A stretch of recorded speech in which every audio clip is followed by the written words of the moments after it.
I break my rules for you. I break my rules for you. Took down my walls too. I break my rules for you.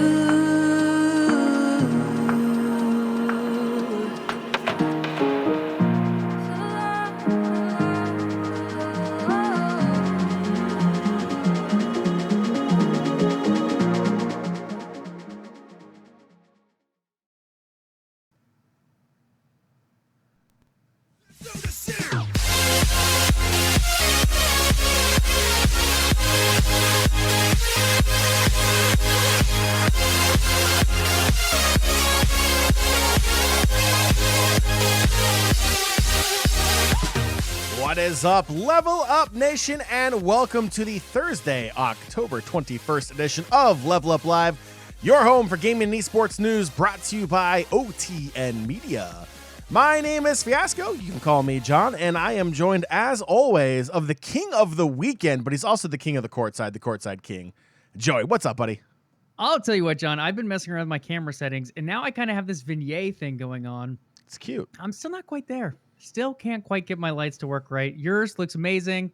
I'm still working on mine, but I kind of do like the vignette look a little bit. Just got to get rid of some of my reflections here. You're not allowed to like it because the one episode I put a vignette on my camera, you're like, no, take it off. So you're not allowed to like it now, Joey. Absolutely not. This is a soft vignette, let's say. It's a little softer. Okay. All right. Well, Nation, if you're not following the show for camera tips, you should be following Joey's Twitter account. You find him at Courtside King. He'll have all your vignette camera angles set up for you there as well, at Courtside King. Follow me at Fiasco and follow the show. Good gosh, you're already watching the dang thing you're listening to on the podcast version. You might as well be following the show. That is on the social medias at the LvLUp Live, LvLUp Live, LvLUp Live. That's the social handle on Twitter and Facebook. And I did mention we have a podcast version. Obviously, the live shows where all the fun happens. That's where you get to see all of our fantastic and horrific reactions to all the bad things that game developers and studios like to put out there that they think is a great idea but really wasn't. Mainly talking about last week, which was a absolute bloodbath on the show for our hot takes destroying a bunch of people. But nonetheless, you can catch that on the podcast as well. The LvLUp Podcast is available on Spotify, iTunes, Google Play, Stitcher, and everywhere else you can find a podcast RSS feed. Super exciting there as well, so definitely check that out. And just one thing, if you do listen to the podcast version, we do ask for a review and a rating of sort. Let us know how we're doing. We do appreciate the feedback. It goes to make the show what your listeners and viewers want the most, so please do provide us with that awesome feedback. And then, for those who want to take it to the next level, those people who want to be absolutely extreme members of LvLUp Live, of the LvLUp Nation, of OTN Media, we do have a Patreon, patreon.com/OTN. Check that out. New tiers are being rolled out. We have some great content coming out there, so definitely check that out. Patreon.com/OTN. Whew. All right, Joey, I'm exhausted from that intro. It's all you. What are we talking about today? Yeah, just another shout out to the patrons. Thanks again, guys, for your support. And our October update should be coming out shortly with one of our new projects as well. So pretty excited to preview that one for you guys. But yes, Jon, talking about, first we're going to talk about my throat being a little bit sore, as is yours today. So if we struggle a little bit, that is why. No excuses. As far as topics, there was a lot that went on since last Thursday, so we have a ton to cover. We're going to look briefly at some roster moves, then briefly at some partnerships and investments, and then from there dive heavy into gaming and esports news. We have everything in here, Jon. Game delays, that seems to be a common. Looking at some previously unannounced stuff, previewing some new stuff to come. We have new studios from EA to Square Enix. Just looking through some of the other stuff. DC Fandome happened. So we have a lot and a lot of different things to play for our live listeners tonight. You guys will get some nice video clips to go along with a lot of this too. All right. Awesome, amazing topics again for tonight's episode of LvLUp Live.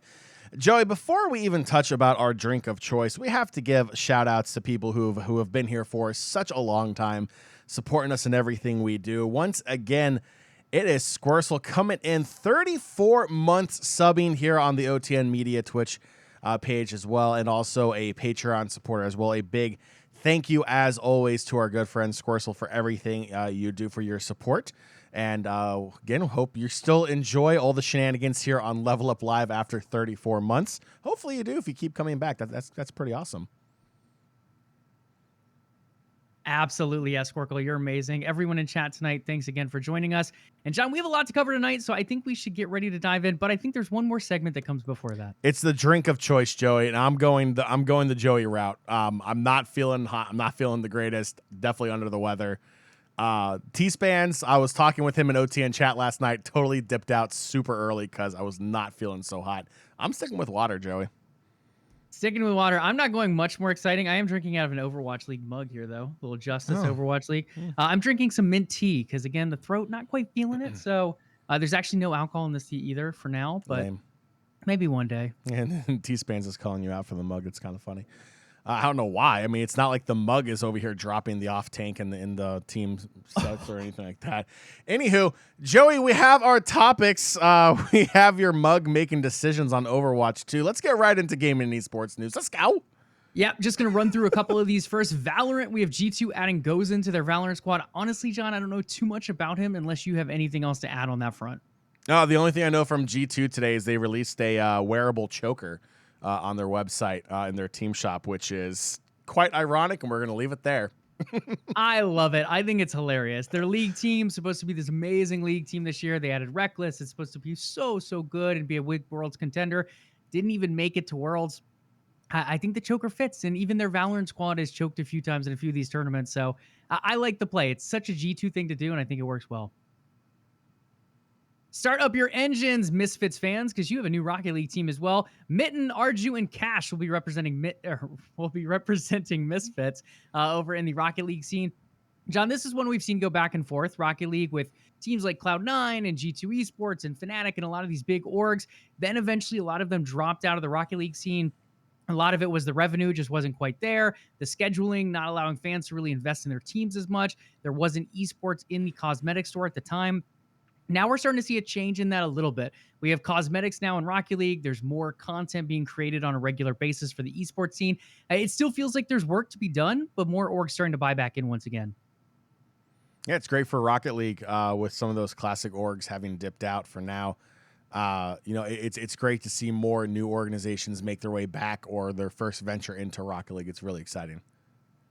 Absolutely. Also, a lot of moves happening in Overwatch League. T-Spans was talking about it in chat a bit. Pretty much every roster has been dismantled in some way or another at this point. We're still kind of in the middle of it, though.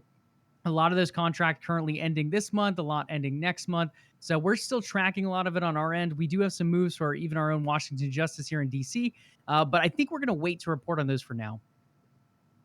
So we'll keep an eye on those and bring those a little bit closer to November once some more of those moves settle. Riot Games has acquired media tech firm Kanga Talent for an undisclosed sum. We don't know the amount, but we do know what they do. Kanga currently creates fan hubs for esports franchises and talent, while also offering merchandising options, video content aggregation. So for the most part, this is something that Riot is trying to embellish more into their organizations. Those teams and orgs that are involved in their scenes, how can we continue to help build them up? How can we build the overall ecosystem here of Valorant, League of Legends Wild Rift, all these different scenes that they oversee? I think this is a good move overall. I'd honestly never heard of Kanga beforehand, but based on their resume, John, it seems like they've worked in a number of different scenes with a number of different orgs. So Riot looking at that kind of full big picture view, I think this is a good move overall. Yeah, Riot's been making a lot of content and media moves over the past, I would probably say 5 years. They've really made that a primary focus of what they're doing, just kind of, bring a new refresh, a new kind of fun and openness to the game. I mean, let's be real here. This game has been out for over 10 years now, and it's a very similar game, granted from like mathematical changes in every patch from here and there and new champions being added. But overall, it's the very same game with minor map changes from 10 plus years ago. And, they're finding new ways of making it new and exciting and refreshing. And I like this. I think it's a great move from Riot. Yeah, another great move. And again, their forward focus has been a big thing for Riot Games. How can we bring more money to the scene? How can we bring more eyes to the scene? And in doing that, how can we continue to support and give better revenue sharing to our organizations? This seems like another move in that area. Over to some partnerships and investments. Esports tournament organizer Faceit, many of you guys know them from CSGO. They've teamed up with luxury fashion brand Gucci. So this isn't Gucci's first foray into esports. They've done watches with Fnatic. We've seen them pair up with a couple other different orgs in the apparel setting. This one's going to be a little different, though, John. Gucci will support Faceit's competition platforms and Path to Pro infrastructure, and this will be the first Gucci partnership in esports to go beyond a merchandise collaboration as well. Yeah. Not a fan. I mean, look, I get it. I understand it's not merch. And I know when Gucci came out and teamed with Fnatic, Joey, you know, I gave him a lot of grief because it feels like it kind of markets themselves like to that upper 1% of esport fans that can actually afford that kind of ridiculous sort of product. I'm glad to see Gucci is kind of like going all in on esports and actually funding something else other than ridiculously priced merchandise that will fall apart after your second wash. But you know, to me, I don't know. It just bothers me. I'll see how it plays out. But I'm not a huge fan of like these luxury clothing brands coming into esports and like acting like they're here to make esports better. It's just a weird vibe I get. Yeah, and I'm still kind of not sure what this is going to look like either. Like, does this mean we get Gucci in game for advertisements or around the arenas? Or does this mean on the bracket, Gucci's going to be a big part of like the name branding? Or is Gucci going to be my TO for these events now? Are they going to come in and say, hey, you want terror side or counter terror side? Like, I mean, it's very vague right now of exactly what this is going to look like. So they've made it clear it's not merchandise, and I think that's a good move forward. But there's still question marks of what exactly does that end up meaning. So we'll keep an eye on that one. Not quite a Gucci partnership in our eyes, at least for now, but we'll keep an eye and see how that develops moving down the road. Turtle wax. Hey, LOL Esports came together with Mercedes-Benz to design a car for the World Championship. Just kidding, John. Mercedes does deal with metal, and metal is used for cars, but it's also used for championship rings, so I guess that's where this one comes in. They're designing the World Championship rings for this year's League of Legends World Championship winners. To my knowledge, and I believe this is true, this is the first time we see rings going to the winners as well. Yeah, I like the idea. I think it's a little weird that a car maker is going to be the one that's like putting together the ring. They did. Now, don't get me wrong. Mercedes designed some amazing looking cars. But as a ring, I find it interesting. This one makes a little more sense than, let's say, a like $3,000 Gucci watch in Fnatic. Very true. And chat's calling me out for my jersey. It's fine. Yes, Cloud9 is technically the team I follow in NA. If I have the choice, you're always going to see me in a Fnatic jersey over them. But Fnatic didn't make it to the next stage of the world. So to honor Jon and Cloud9, I'm wearing the Cloud9 jersey. I'm sorry. Unfortunately, my pick'ems are an honor to no one. Is that a solid NA is better than EU statement I just heard from Joey right now? I don't know if we want to get crazy pretty now, sure. but... I mean, NA made it to the knockout rounds outside of groups and everything. I mean, yeah, I feel like that's a solid NA better than EU moment right there. Clip it. I think the hardest part is going to be how badly I think we're about to get owned by LCK and LPL. Yeah, that's true. I mean, I will say, I think Cloud9, and we'll talk about this later, I think they do have a really big shot at making some noise here in this first round and potentially getting past Gen G. But I don't know, like Dam 1, that's scary. If I was Mad Lions, I would not be roaring. I'd be purring in a cave. But we'll see what they bring to the table. Let's see, a couple more partnerships, and then we can dive into some actual gaming news. Epic Games has announced 2 new publishing partnerships. Eyes Out is the first one. It's a new studio by Corey Davis and guitarist Robin Fink. And then we have Spry Fox, the developer of Cozy Grove. They're working on a non-violent, persistent multiplayer game. Absolutely no idea what that means. Maybe it's a pillow fight with you just cuddle instead of smack people with pillows. I really don't know. Non-violent, persistent multiplayer game, John. What is that to you? It's you like that turn? Do we have the adult filter still on this channel for this show? Are we talking about like bad let's content? Keep it PG. Yeah, it's Snuggle Fest 2022 is what it's going to be. It's going to be Snuggle Simulation 2022. Non-violent. Joey, I would think a pillow fight's pretty violent because you are beating somebody up with a pillow. Like, we don't know if it's like a goose feather pillow. We don't know if it's a memory foam pillow. We don't know if it's a pillow made of bricks. That could seriously do some kind of damage. So I mean, I don't even know if we can go off and say it's a pillow fight simulator in this. It's a big question mark. What, a non-violent game? Get out of here. Yeah, I mean, what does that even mean? Like, okay, a non-violent multiplayer game. So technically, I mean, I don't know if it has multiplayer, but like Farming Simulator Oh, could be stop it. non-violent, right? Unless you're like feeling for the vegetation going on in there. Um, don't you shake your head at me. You know what I mean, though? Like, you obviously can't have guns. You can't have any kind of like melee weapons or punching. It's not a fighting game. It's got to be something peaceful, like a, I don't know, Stardew Valley MMO per se. Car racing. Oh yeah, well, I mean that Because can I be mean, kind of car violent. accidents are completely safe, right, and non-violent. I mean, I've been playing that Star Wars Episode 1 racer, and there is definitely violence. Like, Sebulba's got, like, a flamethrower on his pod racer, and Joey, those walls hit hard, too. chat goes, I don't know, there would be some cow flipping. That is true. Flipping cows That in is true. Farming Simulator could definitely cause some issues there for sure. That could be non-violent, persistent? Probably not. Poor cow. Yeah, we'll have to keep an eye on this one. But yeah, Spry Fox, they will be published by Epic, at least. So we'll see what that looks like when this non-violent, persistent multiplayer game comes out later on. Over to FIFA. I don't know if Panicking Pat is in chat, but we're going to talk about FIFA anyway, and he'll probably call when he hears it. FIFA is ending its long-standing exclusive partnership with EA Sports, Hooray. stating, in quotes, FIFA is bullish and excited about the future in gaming and esports for football, and it is clear that there needs to be a space that is occupied by more than one party controlling all rights. So this comes after what we talked about in the last week's episode, John, where FIFA came to EA and said, hey, we're okay with you continuing to use the FIFA name, but we're going to need some more money for you to do that. They asked them to double the price to $1 billion for every 4 years in payments. EA started to begin to explore different names and different avenues then once they heard that price tag. They also said, hey, FIFA, we're willing to pay the price if you give us more. They asked for stuff like in-stadium esports tournaments. They asked to be able to use like real-life FIFA highlights in the game and a few other things. And FIFA said, I'm not sure about that. So in the end, EA ended up patenting another name or looked into patenting another name. I think it was like EA Sports FC or something, if I remember correctly. And FIFA said, well, before this spins out and we get more bad public attention, we're just going to cut ties right here. And they made this statement saying that they just want to expand their brand and allow more people to use the FIFA name or pay to use the FIFA name. So that's what happened here, in my humble opinion. I think this is FIFA just saying, hey, look, we're not going to get EA to pay, so let's go ahead and break this news publicly before it comes back and bites us first. I just find it hilarious that FIFA, first off, Joey, we're defending EA again. I don't like this. I don't like this one bit.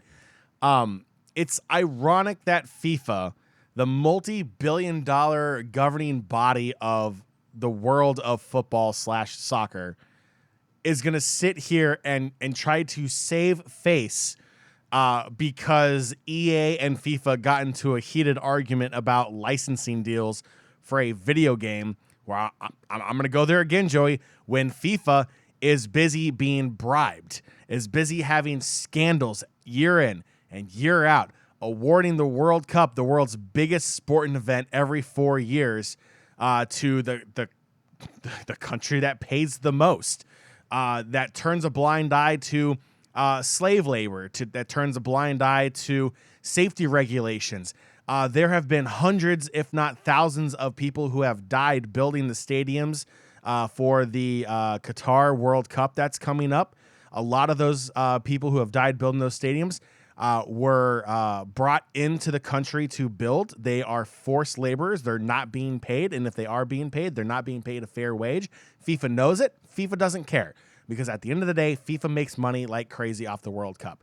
So the fact that they want to save face over a video game drives me up a freaking wall. Like, that's the line in the sand, Joey, is video games. Video games. Not slave labor, not killing people building a stadium, but a video game. Get real, FIFA. Yeah, I think it's just a giant mess, in all honesty. Like, I feel like EA, I don't want to say EA is in the right, but I also feel like they're in a better situation than FIFA here.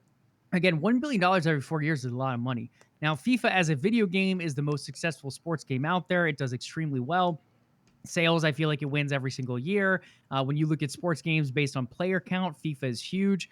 Overall, worldwide, football / soccer is the biggest played sport. So there's a lot of things going in EA's favor, and I feel like this is FIFA just trying to cash in on that a little bit more, and I get that.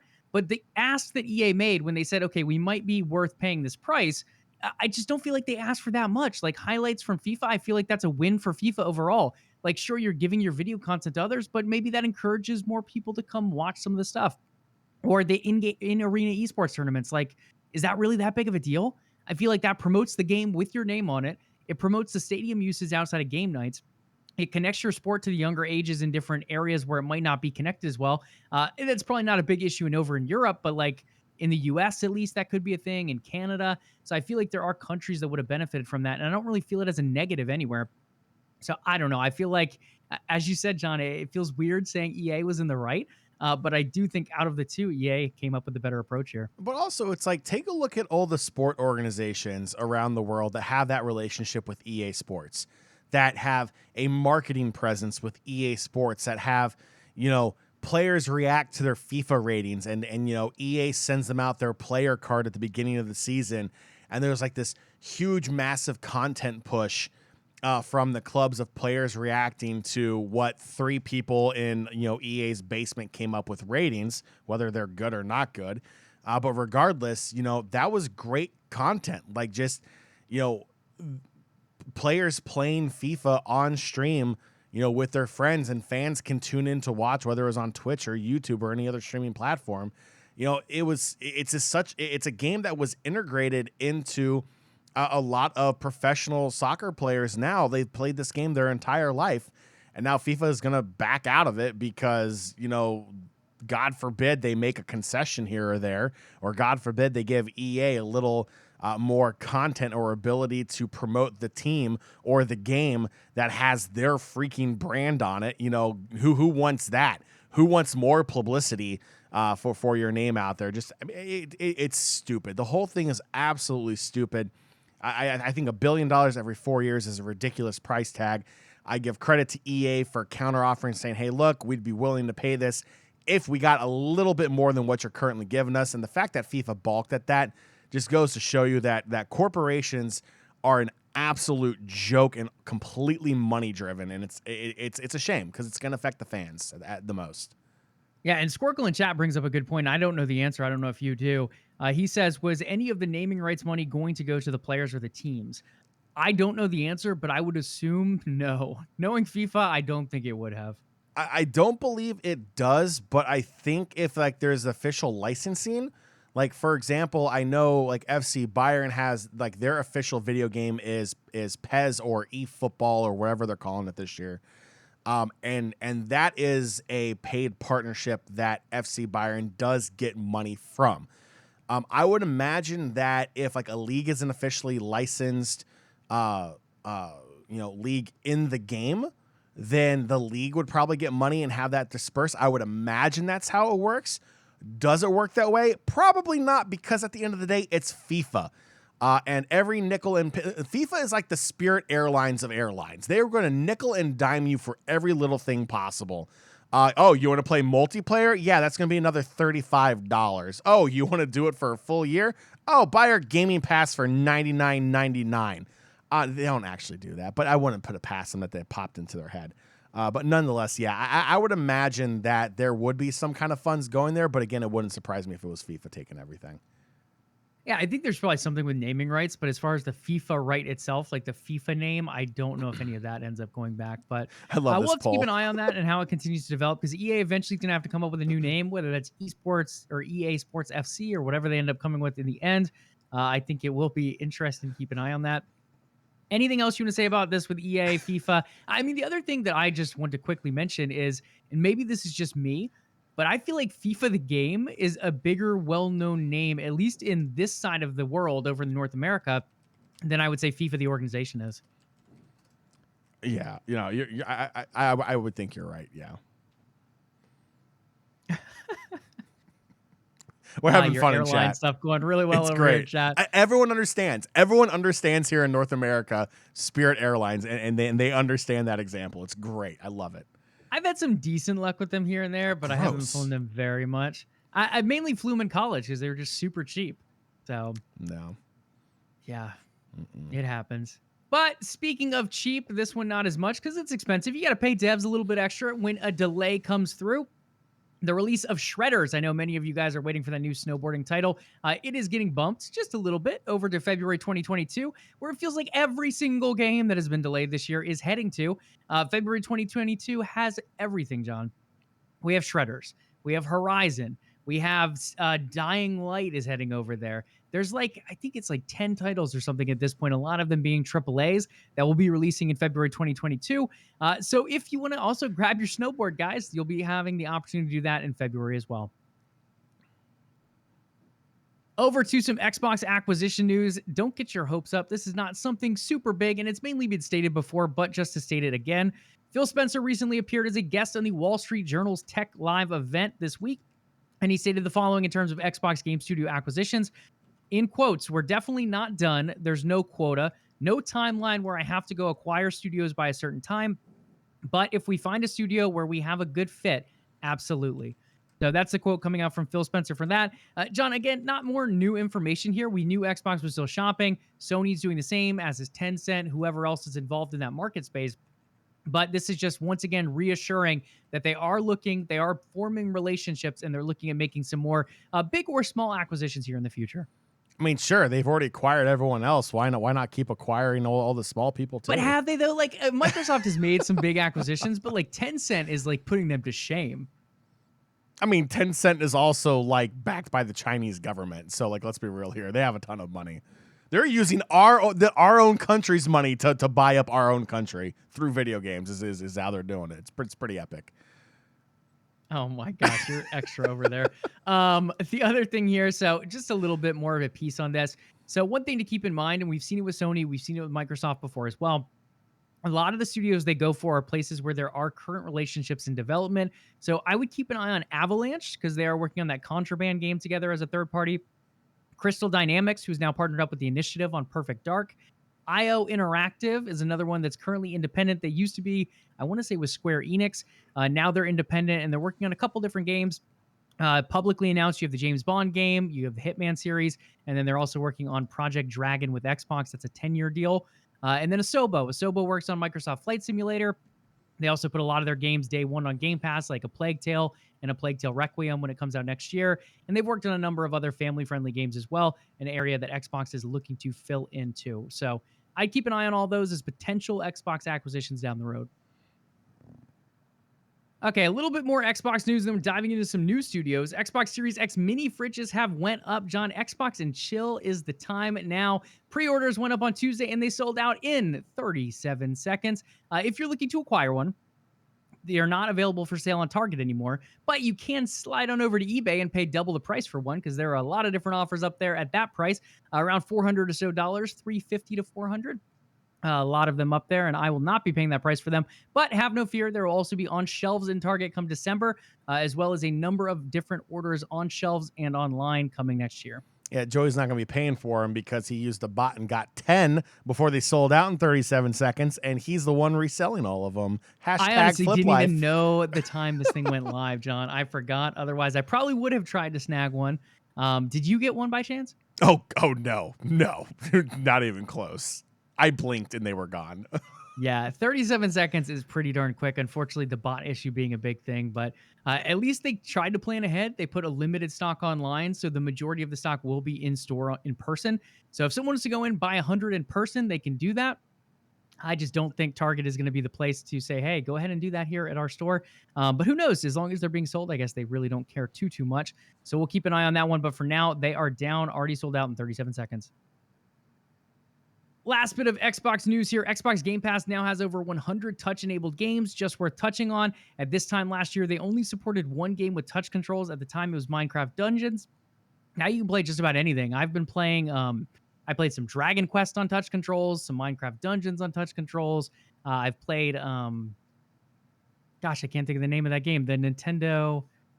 it came out on Nintendo first, and I'm going to completely forget the name of it. But I played like something around 10 or so games on touch so far. The ones that do it natively and kind of make custom controls, like Hades is one that does custom controls. I feel like they fit a little bit better than the standard controller layout thrown on a phone. But as far as latency, it's gotten a lot better, and I really like the idea of more touch-enabled games coming to the devices, particularly for like on-the-go gaming. It just makes it a little bit easier than carrying around a controller or constantly having a console or PC with you.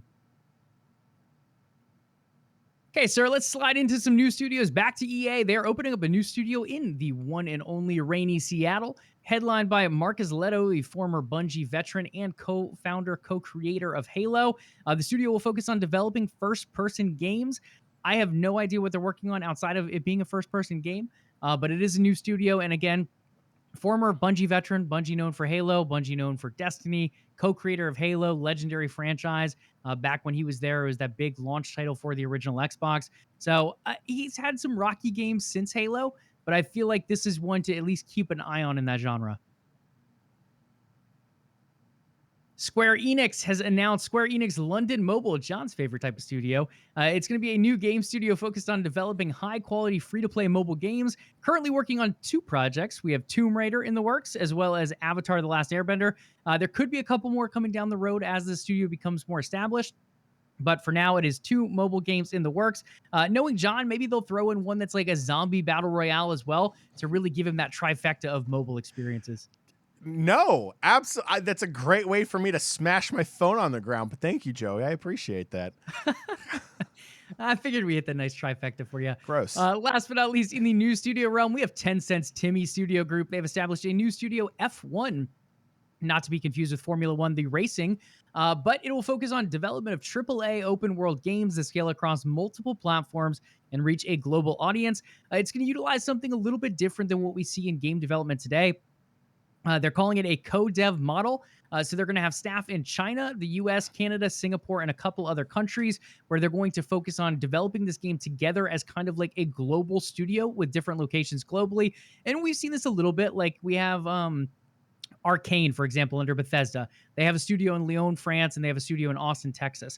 This is kind of taking that to a bigger scale, and instead of working on different projects with a little bit of help here and there, this is one big project that they're going to work on together in all these studios and kind of give it that global appeal and global sense of development as it continues to go along. How long before Tencent buys Microsoft? I don't think that one's going to happen, but Tencent is ginormous. That is for sure. Tencent Game Pass. Last bit on that. So they currently have 3 projects in development. Not 100% sure what those will look like, as this kind of is a new studio being brought together from some others under that Timmy Studio group. Once we know more on those projects, we'll bring it to you here. Now into some videos, because you've been looking at John and I's mugs a little too long tonight. This first one comes from Concerned Ape, the developer behind the hit game Stardew Valley. He has announced his next game. He, as in one developer. Concerned Ape is not a full development team. This is one guy coming together, put together a giant hit in Stardew Valley. Very fun, kind of Harvest Moon-esque game. Now we get his new game coming out titled Concerned Ape's Haunted Chocolatier. Chocolate sounds fun. Yeah, it's interesting. I didn't get to watch too much of this earlier. It kind of has a Stardew Valley look to it, so very similar graphically. And I believe the idea behind it is you're a chocolatier within a haunted mansion. So there's going to be some kind of like chilly ghost stories going on in this pixelated environment. On top of that, I mean, who doesn't like chocolate? So you get to make some chocolate. I'm sure there's some recipe aspects to it. You're seeing a little bit of combat on screen here against some crows and some grabbing of resources, because you got to have something to make the chocolate out of. I think it's a fun game. It's going to be one of those like, I think slice of life is probably the best term for it. As you kind of get used to these haunted stories and making that chocolate. And I mean, who doesn't like some ghosts and chocolate, John? I feel like this game could be a hit. Why does this feel like a knockoff of like Willy Wonka and the Chocolate Factory? Like, I mean, does it though? I mean, in a way, like you have a chocolate factory, you got to go run it. Like you have your Goombas or whatever they're called, Oompa Loompas. Goombas. Yes, I'm sorry, I'm still triggered from last week's conversation. Yeah, you have your Oompa Loompas that help out and everything. They're in like your chocolate factory is a maze and whatnot, and you gotta go through that scary tunnel and everything. Why not? It seems similar. Okay, we need to put up a chat or a poll in chat. What is your favorite type of chocolate, John? Oh, are you a milk chocolate, a dark chocolate, a white chocolate? All of the above. If you had to choose one, what would it be? I'm just curious. Reese's Pieces. No, okay, that's not. Oh my gosh. But I do agree. I do like dark chocolate. I am a pretty fan of dark. I don't like super dark chocolate, but like I do like dark chocolate. Okay, I like it. So John's going to make some dark chocolate recipes here. There's that poll. Let's go, chat. Let's see what you want chocolate-wise. I think I'm going to be a dark chocolate guy in this poll here tonight. Gross. Yeah, I'm a fan of dark chocolate. So we'll see how that ends up going here on, but I'm excited for this. Personally, the title, I think I would have just went with Haunted Chocolatier, but he is going with that full Concerned Apes Haunted Chocolatier there. I don't know if that's part of a marketing thing to bring his name over from Stardew Valley or what the whole meaning of that is, but either way, one developer putting a hit together in Stardew Valley and now a new game coming out. Similar art style, really cool genre potentially to play in here with the Haunted Chocolatier. Over to DC Fandome, we also got some game announcements. We're going to hit on two on tonight's show. The first is Suicide Squad Killed the Justice League. We got a little bit of a look at the story involved in that game. So diving into that, we'll go ahead and play that trailer. John, you and I are fans of DC here and there. We've definitely stuck with Marvel more, I feel like, over the last couple of years. But DC trying to kind of find a reemergence here. They've always been good in video games. Like the Batman games have been phenomenal. The combat in those games in particular is very good.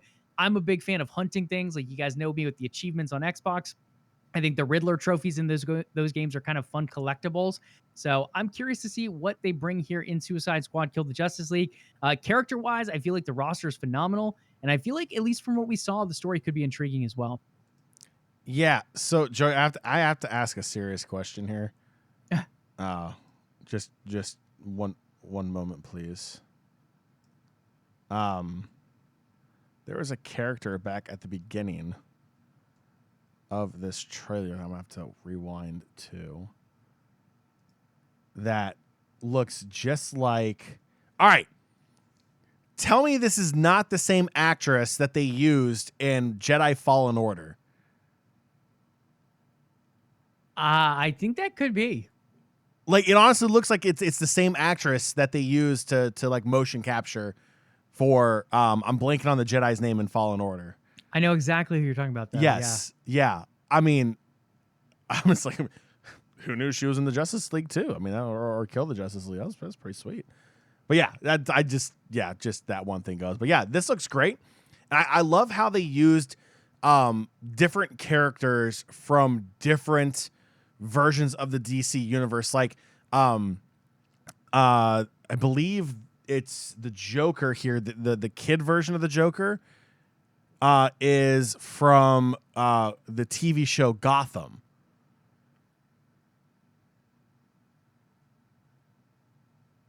Possibly Joey. No? Yes? I know have what no I'm talking idea. about? I actually only watched a couple episodes of the TV show Gotham. Let me see if I can Didn't find quite him. hook me as well.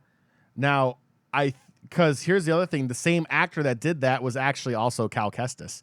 So there you go. Ooh. There's more of your Star Wars crossovers. I gotta find this. This is gonna drive me up a wall if I don't find this again. I saw it. Yeah, earlier. while you look for that, I think overall the character roster is interesting here. Now, I have heard some things about this game, and I think it makes me question a little bit of how it's going to last long term. Now, again, some of this speculation, some of this true. From what I've heard, it's going to be more of a loot shooter type of game. So something along the lines of Borderlands. It's going to have some like live service aspects as well. I think the best thing to compare it to is, unfortunately, this is a bad comparison, but Marvel's Avengers. It came out, it didn't do super well, but I think it's going to carry a lot of those similarities with a few differences built in. One of the big things is it's going to have a lot of the story content out there up front. And then from there, they're going to add full-on stories. So where I think it's Marvel's Avengers is how it's pronounced.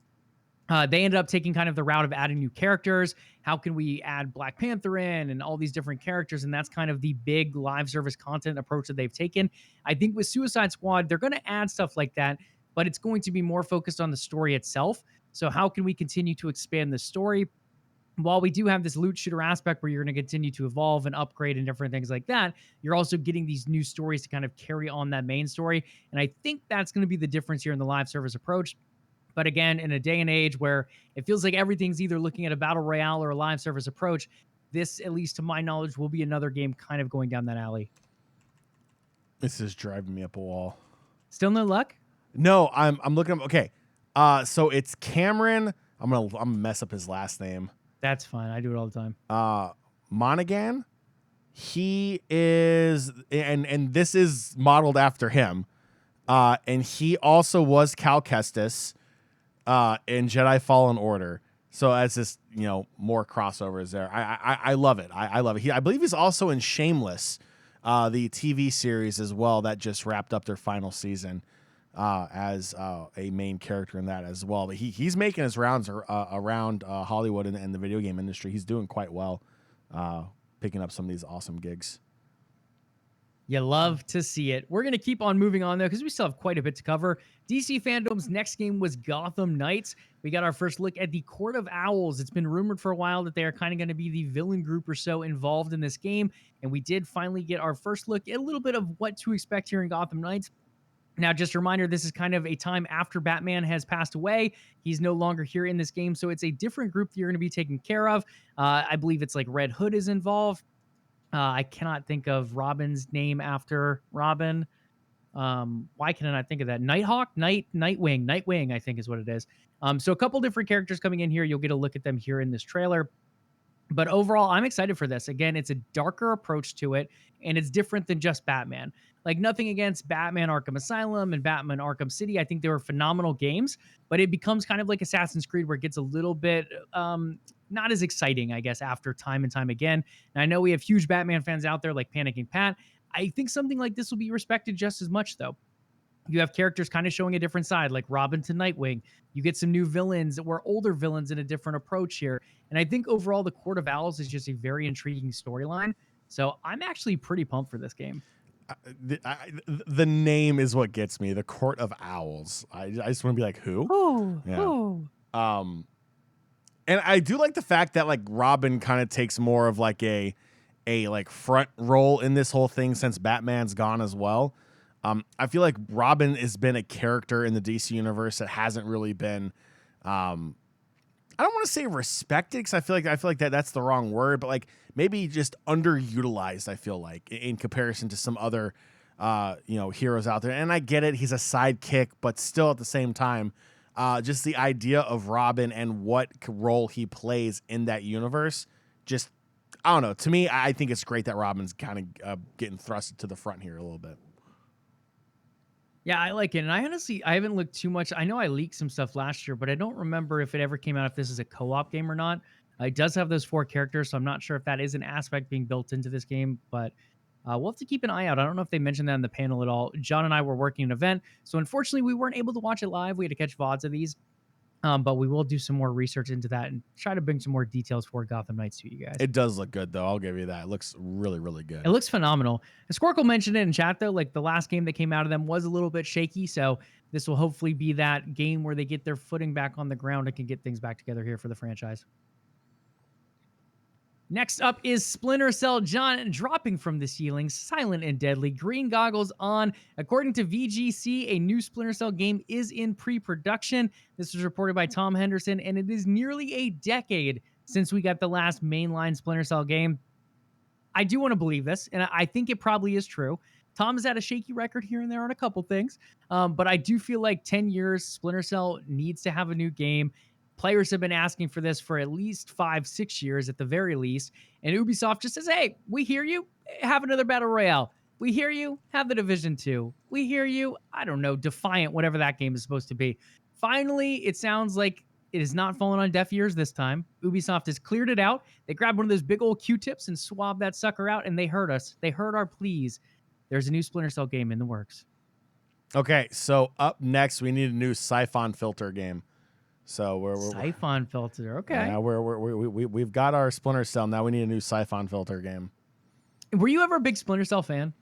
Yeah, I played it. I don't think it was like one of the games like I absolutely loved, but it was definitely a game I enjoyed for sure.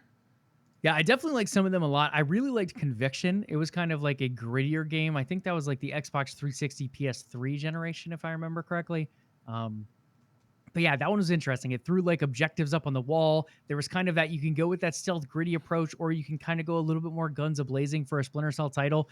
I feel like it brought a lot of good stuff together. So I am curious. It's been a decade since this game has really come out, and I'm curious what approach and what angle they kind of take, if they go with that classic stealth style, or if they do bring something a little bit different to the franchise. Next up, according to Special Nick of the Xbox Era podcast, a Killer Instinct sequel is currently in the works for those fighting game fans out there. Currently unaware of which studio is developing it.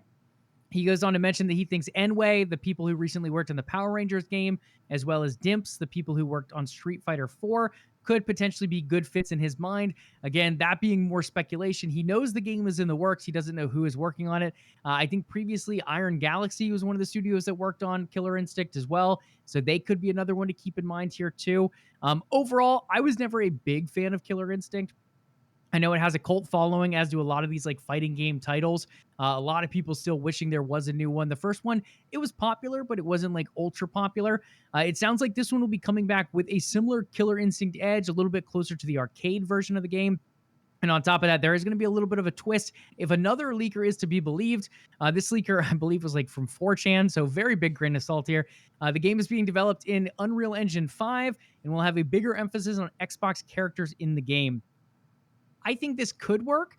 When I think Xbox characters, though, the ones I would love to see in a fighting game are like your Banjo, who went to Super Smash Brothers, Minecraft. You obviously have Steve in Super Smash Brothers, but I would like to see stuff like Ori and the Will of the Wisp type of characters. I think could do really well in a fighting game. Now, with it being Killer Instinct, though, that's kind of that more like gritty, arcadey looking fighter. Maybe you get Master Chief in there, Marcus Phoenix from Gears of War, kind of like Ram, the boss in that. You could have the Arbiter. I think he was a guest actually in the game before. But overall, I think in a Smash game, you have a lot more area to move, John. I don't know how you feel versus kind of that traditional fighter that Killer Instinct is. Yeah, I mean, it's Smash is like the next generation of like these fighter type games versus like, that limited air. I mean, even Mortal Kombat kind of struggled with this a little bit with their newer generations of the game. You had certain levels where you had a little bit more freedom to move, but then you had the more traditional ones, like where you might be able to like go all the way to the left side of the screen and then perform a move, and it'll make you jump to the right side of the screen, kind of off screen and sort of stuff like that, more like the traditional arcadey type fighters. I'm not saying that it's a bad thing. I definitely think it has a place in the video game ecosystem. But I mean, yeah, I was never a big Killer Instinct fan either. So, I mean, who knows? Maybe the fact that they keep that kind of style might actually benefit them going forward.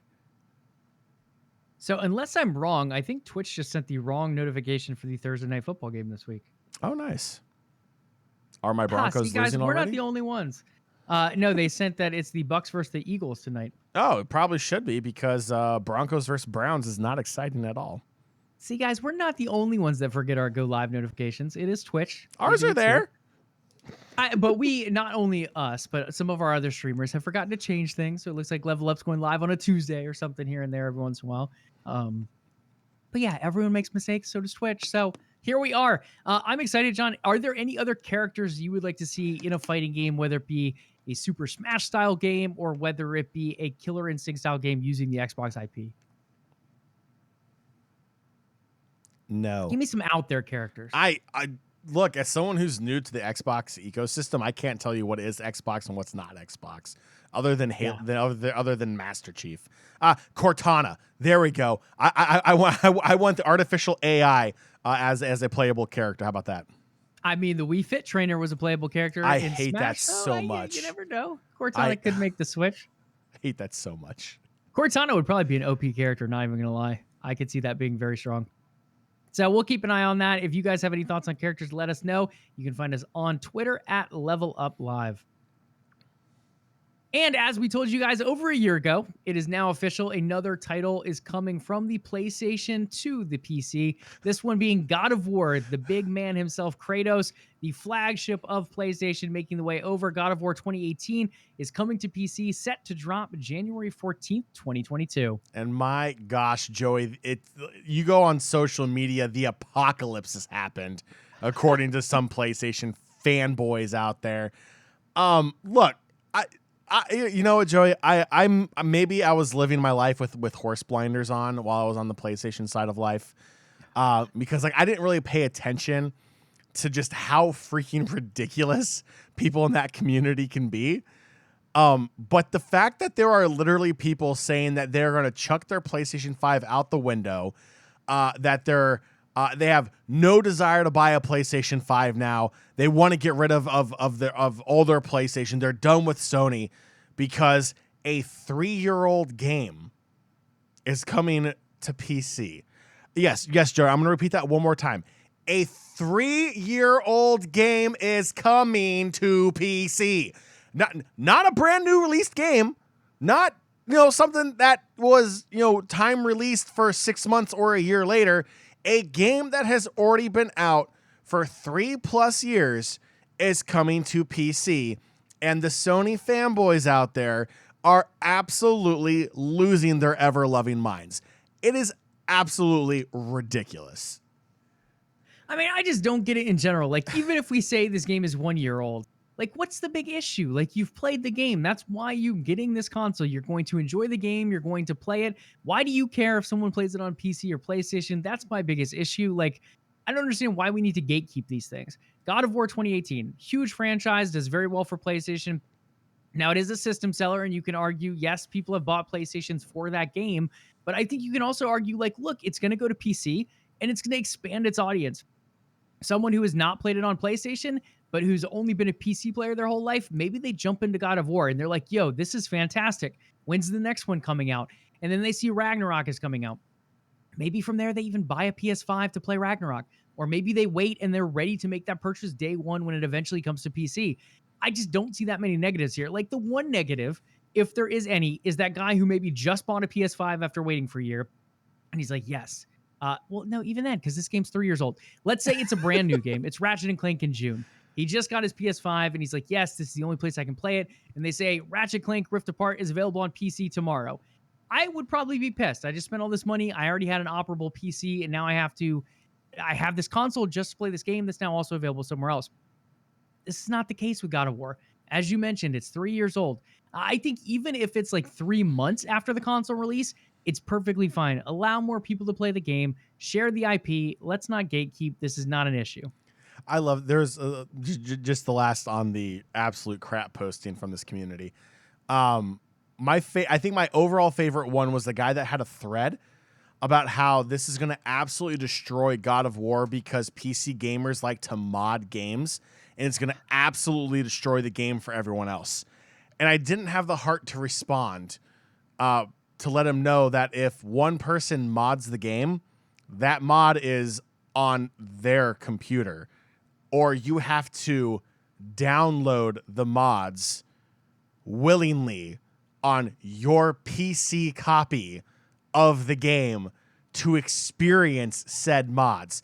It doesn't change the title for everyone. Really? Yes, I know. It's a shock. It's a shock to a lot of people in the PlayStation fandom. Just blew my mind. Absolutely blew my mind. And it is the minority here. It's obviously the big fanboys that are the issue. It's not the full PlayStation fan base. And same thing with Xbox. I mean, they definitely have their crazy fans as well. And when it comes down to it, I mean, that's the biggest thing here is like they want to gatekeep. They want the game to stay on their console. It kind of validates their purchase of that console. I bought a PlayStation because I can play this game or I can play this game. And those games are only available on PlayStation. And I think part of the other validation here is they've been making fun of Xbox fans for so long now because Xbox decided to put games on PC as well.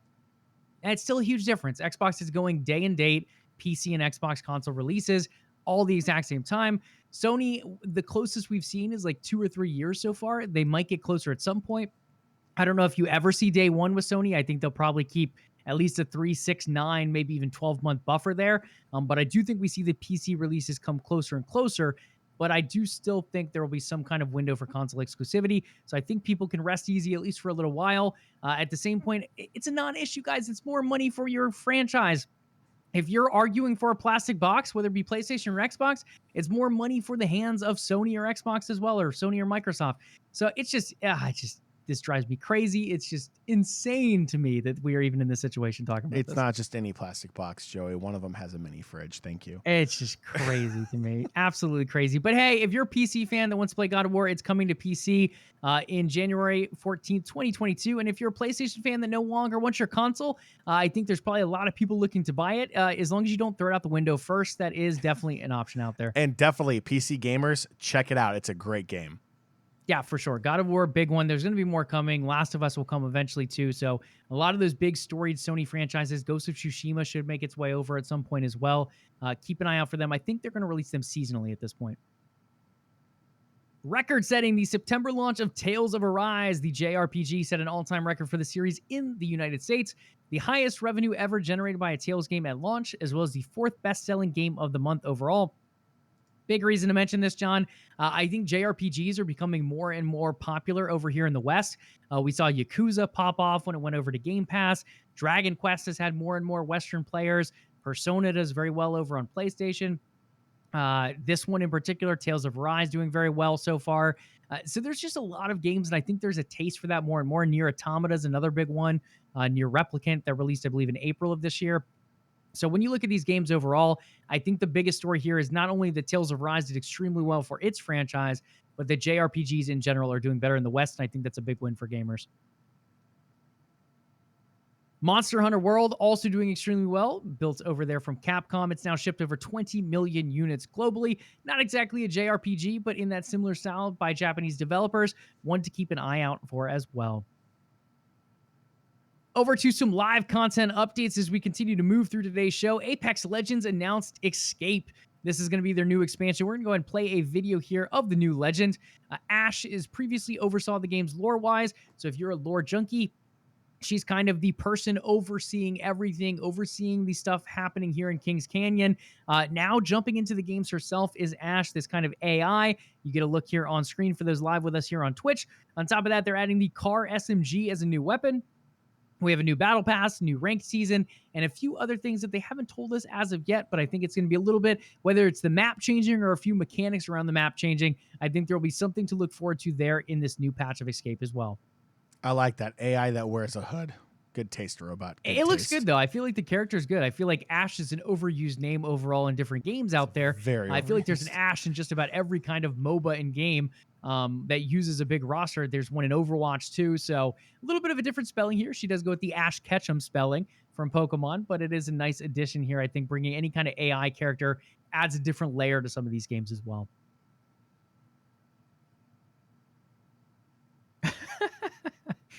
No, I mean, Squircle is right. I mean, it's not, you're not wrong. Love it. Absolutely love it. Over to Minecraft Live. Some building blocks came out of the Minecraft Live conference. Let's talk about them, John. As of August 2021, Minecraft is up to 141 million blockheads, i.e. monthly active users, using Minecraft. John, this game is massive. We talk about Roblox being big. League of Legends is somewhere around 130 or so monthly players, or monthly active users, rather. Minecraft at 141 million monthly active users. I don't remember the exact price. It was either $2 billion or $4 billion that Microsoft paid for this particular company. Now making so much freaking money, 141 million monthly active users. So much coming in from Minecraft. The IP is expanding. Minecraft Dungeons end up releasing. They have a couple other new things in the works with the Minecraft IP. 141 million monthly active users, though. That is incredibly high. It's okay. It's a lot. Yeah. It's up there with the LvLUp viewership. I mean. Oh, yeah, totally. Absolutely love it. So let's talk about some of the updates coming. Minecraft 2022 will bring you the wild update. No, I'm not talking about just John jumping around on camera. I'm talking about jumping into the wild lands of Minecraft. They're sticking with the outdoors theme here, moving on after caves and cliffs. So now we got those things we can dive into in Spelunk. We got the cliffs we can climb, and now the wild update's going to bring a couple more things like mud. We're going to have mangrove swamps, frogs, tadpoles, boats with chests, and much more. I see you're super excited. I'm going to go throw you in the mud. Watch you try to claw your way out of the swamp. Maybe some frogs will be jumping around too. We also get the Deep Dark and the Warden also included, so some new kind of darker enemies jumping into Minecraft as well. You already got the stuff like the creepers going on here. Now you're throwing in the Deep Dark and Warden as well to that mix. I'm not a big Minecraft player, but I do like the idea of some of these themes. I think mud and mangrove swamps are kind of cool. With swamps, I think they're already in the game, but maybe some like alligators or crocodiles coming in there. We got the frogs, give me some like good old ribbits going on in the sound effects. I don't know. I feel like this could be a hit. I want nothing to do with your swamp, Joey. I want nothing to do with it. Nothing to do with the swamp. So John will be playing that update, The Wilds, when it releases in 2022. Oh, totally. Yeah. Caves and Cliffs Part 2, John. If you're trying to claw your way out of the swamp, well, don't worry. We got some other options coming before the swamps land. This one here will see the world height expanded in Minecraft. So we're increasing the limits up top and increasing the limits down bottom. Now you can go higher than you've ever been before, as well as lower to splunk those deep down caves, potentially on the edge of one of those new swamps coming next year. This is where I lose it in the show, and we just keep on going. At least T-Spans is entertained. Thanks, T-Spans, for at least laughing at our goofiness here. Last but not least, Minecraft Bedrock and Java editions will also be coming to Game Pass for PC on November 2nd. So if you're like me and recently paid for it, well, you're the loser because it is coming to Game Pass. But anyway, paying for games is fine. You can go ahead and support the devs. That's big. Mojang has done a phenomenal job with Minecraft. As we said, 141 million monthly players is absolutely insane. Now you're going to have that expand even more with more people jumping into Bedrock, more people jumping into Java, now available here on Game Pass for PC. I don't know how I feel about that smirk going on over there. Minecraft Dungeons. John, I've actually played some Minecraft Dungeons with T-Spans over here in chat. It was a good time. We went up against, I don't remember the name of the final boss. T-Spans helped me out. But whoever it was great. Villager dude with some big nose. He was very fun to go up against. Wow. A lot of different environments as well in the game. So I'm excited to see them continue to expand. I think they've had like 3 or 4 expansions so far. They had a nice like snowy type of level get added. I think they added like a nether realm type of area, if I remember correctly. I haven't really dove too much into the expansions, but we're getting some more stuff. We're getting seasonal content. It feels like they're going to kind of take that Sea of Thieves approach where we get seasons like every quarter or so of the year, and they're going to be bigger updates. The first one is coming in December, the Cloudy Climb, and we'll introduce the tower and the adventure hub. So you're getting a new area as well as some new ways to play the game with the tower and the adventure hub. On top of that, there are more weekly events coming that'll bring cool rewards like pets, emotes, flares, and more. I think you need to jump into some Minecraft Dungeons with me at some point. We'll go in there. We'll take down some mobs. You can get ready to jump into your swamps later in next year in Minecraft. What do you think? I feel like you're about to do the show solo. Because you're having so much fun in the swamp. Oh, totally, I agree. man. Last but not least, let's take a look at the award winner this year. So the LA won this year's mob vote. I believe that's how it's pronounced. We're going to head and take a quick look at that here on screen for those live with us on Twitch. Oh, you totally got me so distracted I didn't even pull the video up yet. See, this is why we can't have nice things, fam, because John doesn't have the LA video ready to go. No, it's because I'm too busy stuck in the swamp because you put me there, Joey. Oh, the Arch Illager, that was the final boss. Thank you, T-Spans.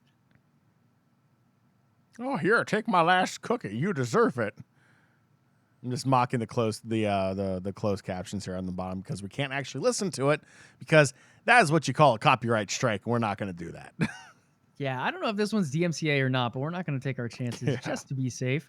So share your cookies with the silent LA over here as it dances around. It totally looks like a blockbird. It kind of does. It's kind of wispy. It's kind of got that like Ori wisp look to it. Does anyone actually know what an Allay is? Is this actually some kind of creature in something? Allay, let's see. I don't know if this is a creature. Everything we know about the Allay. This is LvLUp Live because we look up what an Allay is. The Allay is a gatherer, John, with some killer moves. When you give the Allay an item, it will go around your Minecraft world and try to collect a stack of that item. Yo, this thing sounds legit. There are a lot of other potential uses for this. It can help with mining. It can collect items that you miss. This thing is amazing, actually. In fact, I didn't vote, but I would have voted for the LA after reading this. I don't even know what the other people were.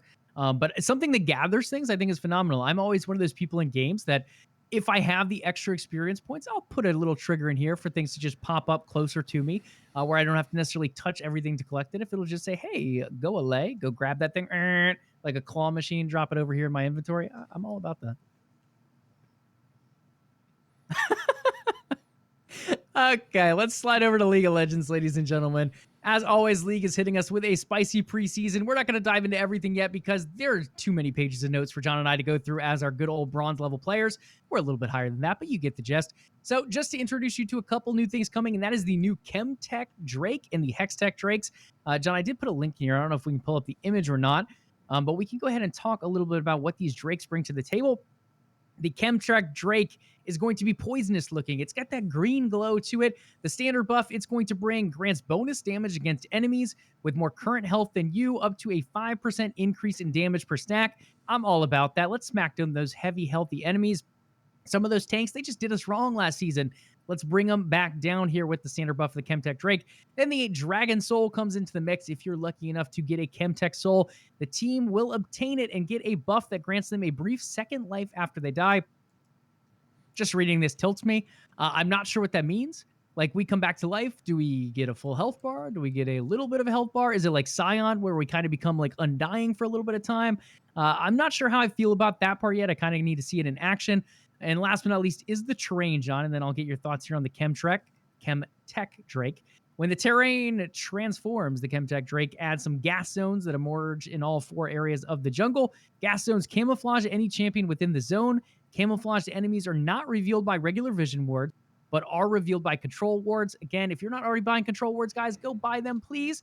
Schreier's Blooms and other things that also reveal invisible units. Is Singed like developing League of Legends now? Like, It kind of has that feel, you know? I don't know if I like this or not. I don't know. What was like the 4th year in a row they've changed how Drakes work in the game? I mean, I feel like they added the elemental ones a little while ago, and then they changed the way that the buff works. They added the whole Elder Dragon, I think last year, maybe the year before. I think I'm okay with this. Like, it adds more variety to the game. It does add, like, from a shot calling perspective, it becomes a little bit difficult to work around the RNG with your team composition. But I like the variation from a spectator point of view. I think it makes it a little bit more interesting. I don't know if I like these like gas zones and everything else too. Like, I don't know. Not a fan of the gas zones. No, I'm not. Like, poor Yordles. A little too swampy for you after that Minecraft conversation. All the Yordles in the game are still too, or they're not short enough to get around all the gas zones or anything. Like, it's not good. No, I could see Teemo hiding in the gas, actually. Oh my With his little invisible self already kind of working, get that double invis here. Maybe he tricks people. Yeah, double invis gonna be invis? even worse. I mean, like, you know, he can like sit in a bush near the thing. So people are like, yeah, I'll use my vision here to see if anyone's in the smoke. No Teemo there, but then in the bush, you don't see him either until he says, hoo-hoo, and hits you with that little dart thing. Bada bing, bada boom. Until he says, what? Hoo-hoo! See the Pillsbury Doughboy? Like, yes, the Pillsbury Yordle, actually. They have a new partnership going on.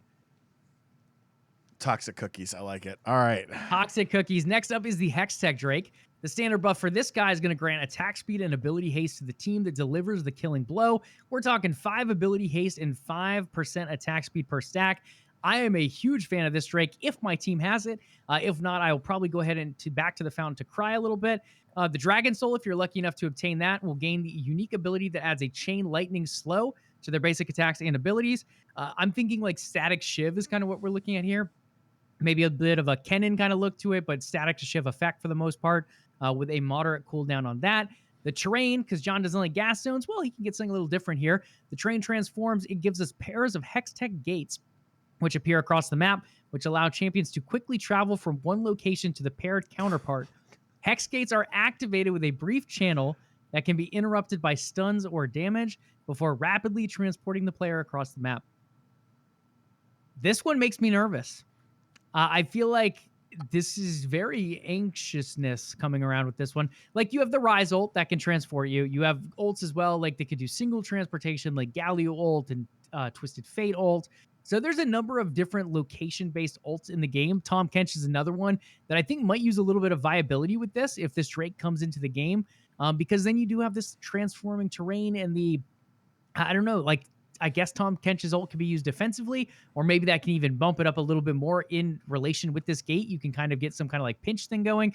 So I feel like strategy-wise, it adds a lot to the table. I don't know if I like the idea of, 1, more invisible champions from the first Drake, and 2, the ability to transport that quickly around the map. So I'm a little hesitant with these, and the buffs seem very strong. I actually like this one a lot more. By like a lot more. I like it. More mobility. Faster games, bigger fights, bigger punishment. Like, it's a high risk, high reward. If it doesn't work out, like, then, you get absolutely punished for it. And I feel like it could bring some, I'm not going to say it's going to speed the game up. I still feel like, a game that averages 30 to 35 minutes, sometimes even longer than that, Maybe it still goes on a little too long, but then again, it is a game that's supposed to go for at least that long. It is a more in-depth game. I kind of like the mobility that this Drake offers. I'm actually about this one. I like it. Yeah, I'm mixed. And I think the main reason is I need to see where the TP gates are. Yeah. Like, are these gates that are going to change here and there with each time the dragon spawns? Are they set locations? Am I moving from like red side to red side? Am I moving from red side to blue side? Like, what exactly does this look like? Squirkle also mentioning the TPs are going to be chaos. I agree. This could even be called the Chaos Drake with all the chaos coming in from this. It just really depends where those hex gates land to me. Anything else you want to say on the Drakes? Again, we can drop into more of this preseason discussion. There's a lot of other changes coming as well. We just haven't had time to go through everything as of yet. But is there anything else you just want to mention, highlight so far? No, I like one of the two Drakes. So hey, Riot's batting 50, 500. So that's 500. Absolutely. Upcoming, guys, a couple things to look out for in the near future. Halo and Nerf are teaming up once again to continue their partnership. Tune in for Hasbro Pulse this Saturday, October 23rd, to get some exciting news from that partnership. I'm assuming it's some kind of new Halo gun coming in. I would love like a mobile shade turret, something crazy.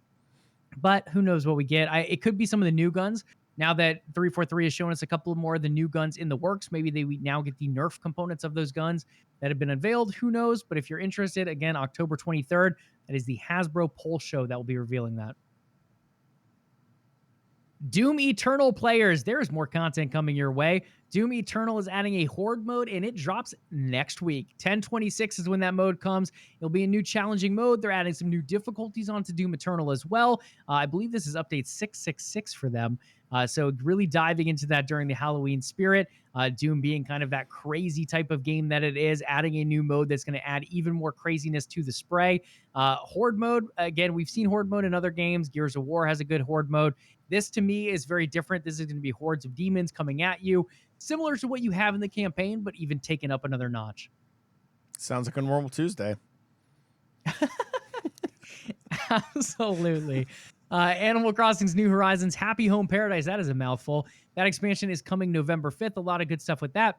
And I believe it's also included in the new Nintendo Switch Online type of subscription. If you get that new tier that has the Sega Genesis games and the N64 games, I think this comes included in that. So we won't dive too much into it, but there's a lot of stuff coming. If you're an Animal Crossing fan, definitely want to check that one out.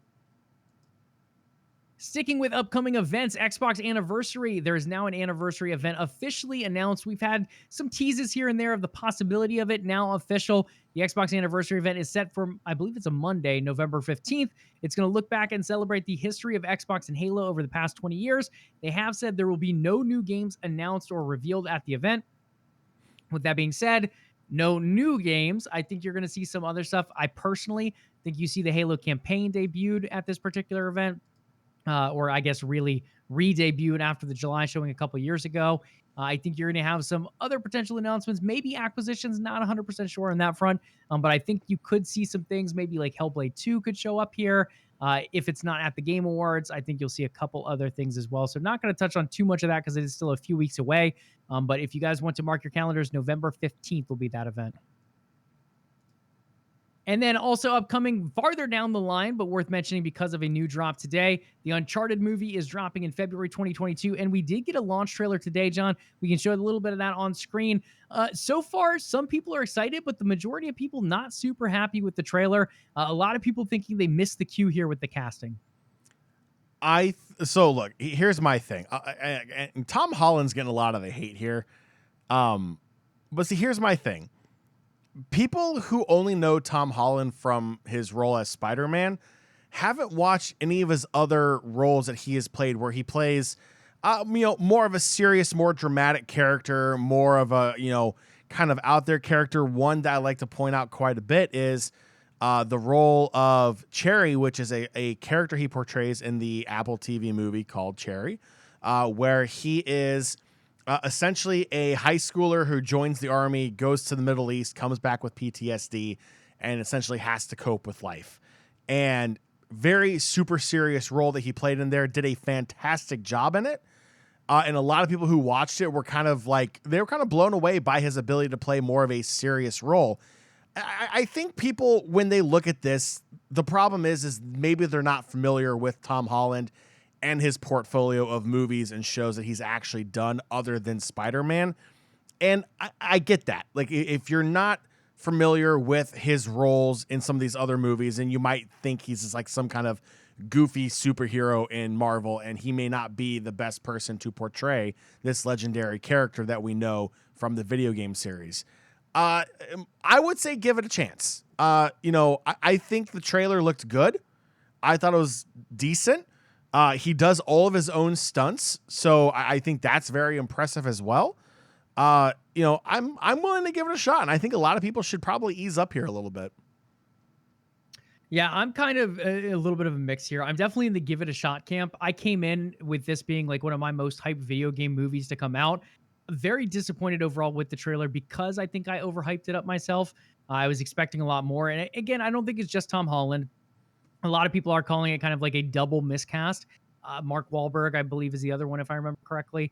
Also not quite being the person they were looking for in that role. I think one thing to keep in mind, too, is it is a younger portrayal of Nathan Drake. A lot of the games kind of give us an older, grittier kind of approach to it. So Tom Holland portraying a slightly younger version of Nathan. I think that's one reason fans are finding a little bit of a disconnect.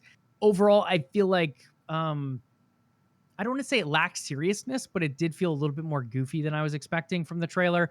Again, the trailer, just little snippets of it here and there. And as John said, I think give it a chance. I think this thing still has loads of potential, but it is one that I'm now going to bring my expectations back a little bit from the overhype level they were at least prior to the trailer. Yeah, I mean, in all honesty, if it's a video game adaptation of probably if it's a movie that's an adaptation of a video game, your standards should already be pretty low. Just because of that track record. Yes, there have been some anomalies out there that have turned out to be quite good, Witcher being one of them.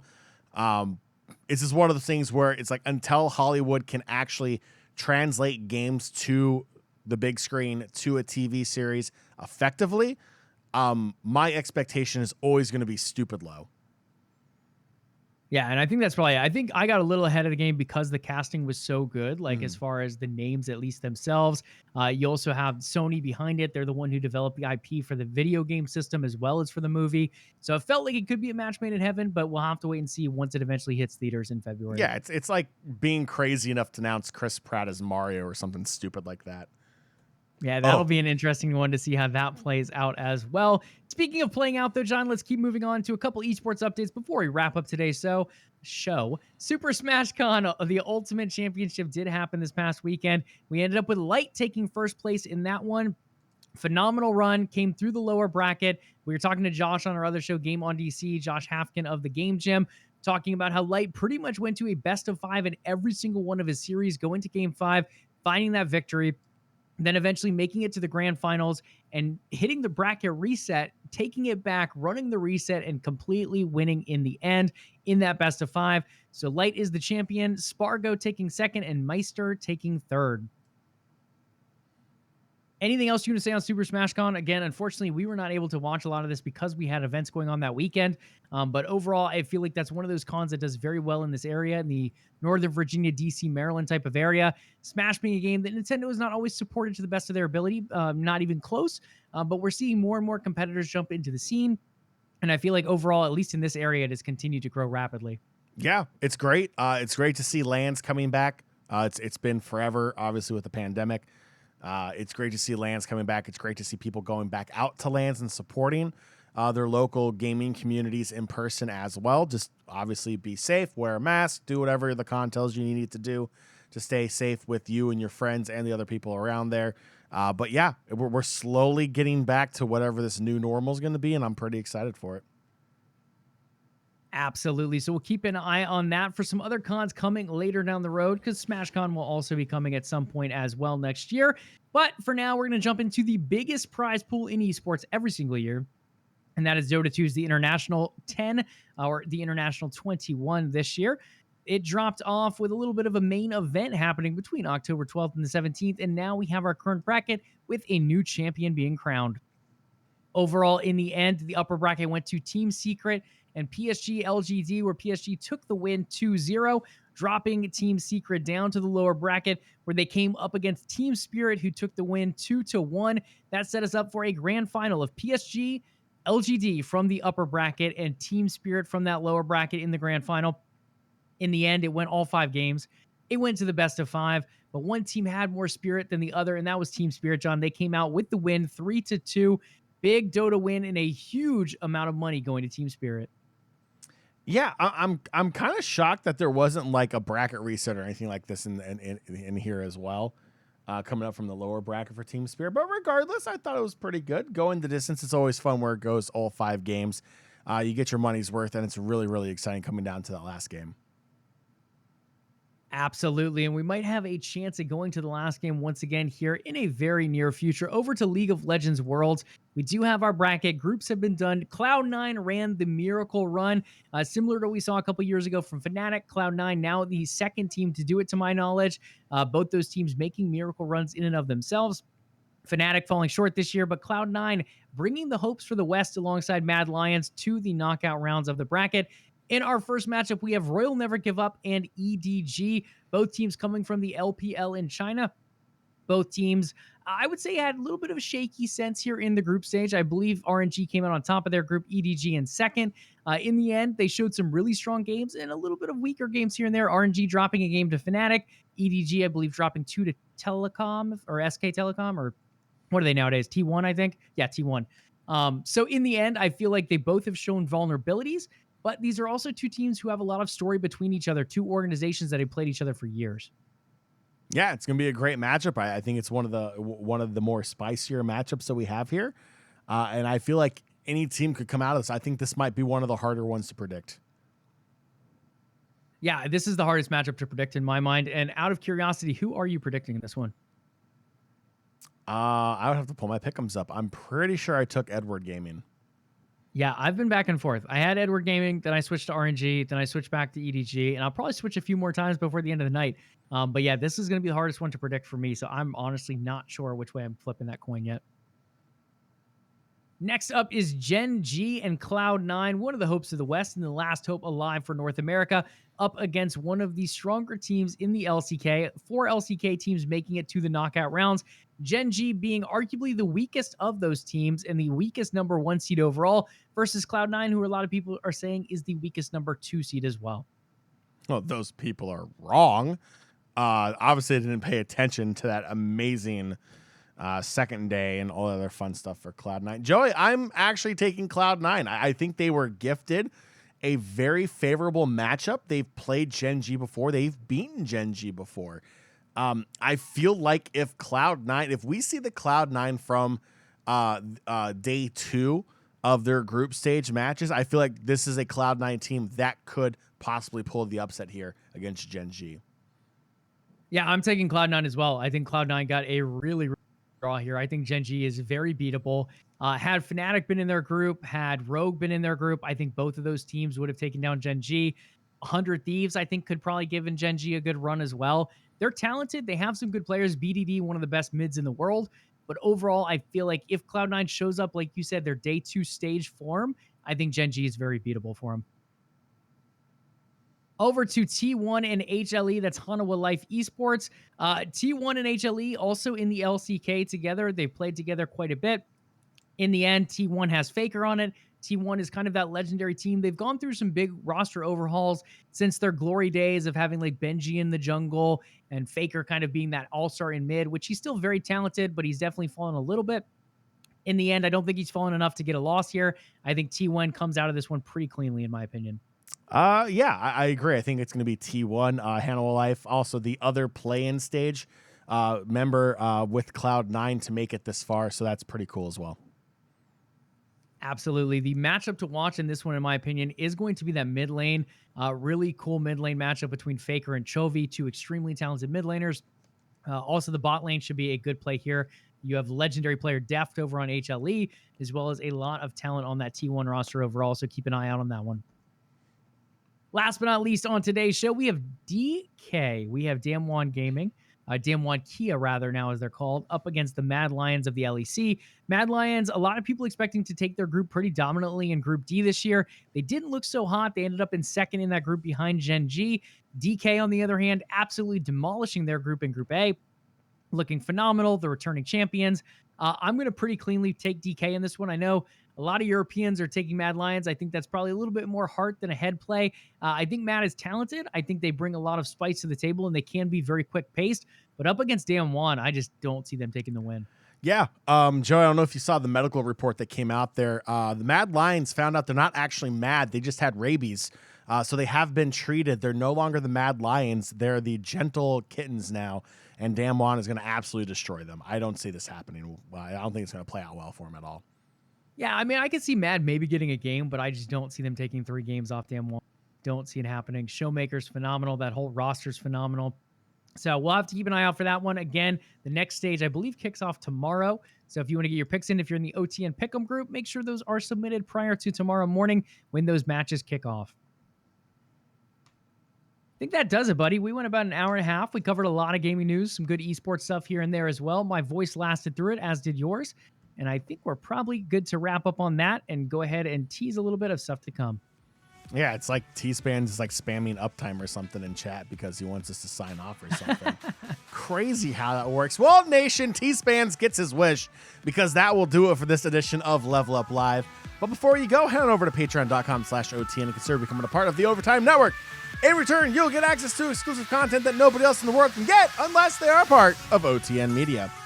If you have not already done so, make sure you follow the show here on Twitch to catch the next episode of LvLUp Live. If you do listen to the show in our podcast feed, please do leave us a review.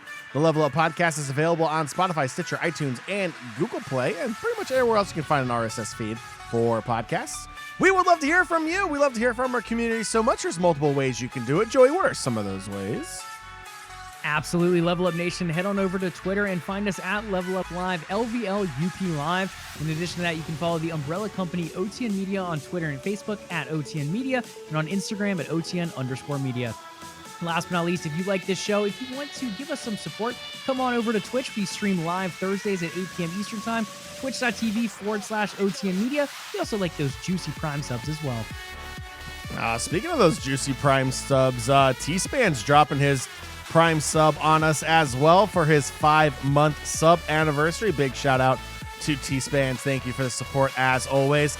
And do make sure you tune in this next Thursday. That is the 28th of October. Yes, that's going to be our Halloween episode. Joey's going to dress up and everything as we cover the latest and greatest in gaming and esports news. Do your ears and eyes a favor. Hit that sub and follow button to know when the next episode of LvLUp Live is ready for your listening and viewing pleasures. We'll catch you all on Thursday. Have a fantastic weekend. Remember, be nice to your fellow gamers online. And as always, level up.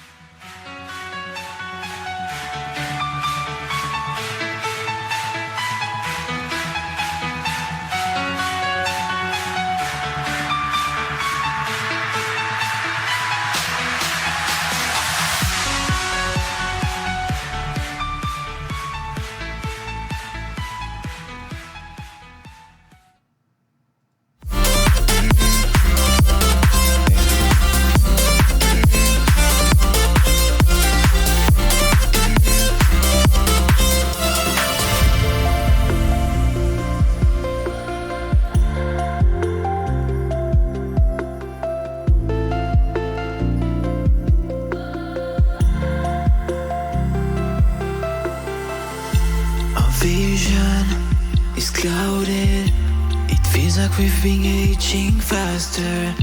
I feel so secluded.